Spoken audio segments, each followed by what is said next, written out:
Thank you very much. Given the fact that Arthur was able to get here in this such a under heavy rain, but I think that's another miracle because he can walk over troubled waters. That's right.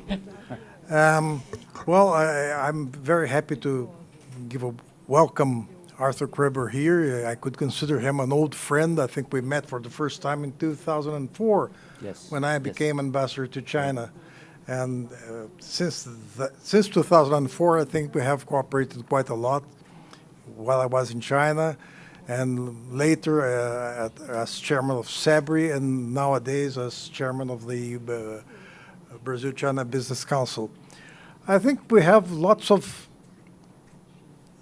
doubts about what's happening nowadays in China with a number of changes of strategies, a change in the political situation. One question that everybody has is how the so-called liberalizing reforms on the economic side can be made compatible with the centralization on the political side. Someone has mentioned me as sort of that Xi Jinping is trying to concentrate power in his hands, which would be a step backwards in political terms, because the expectation was that creating the enormous prosperity and a new middle class in China, this middle class would be perhaps a tool for having a more liberal regime, a more, I wouldn't say Western-like democracy, but a more liberal regime, more openness in the Chinese society.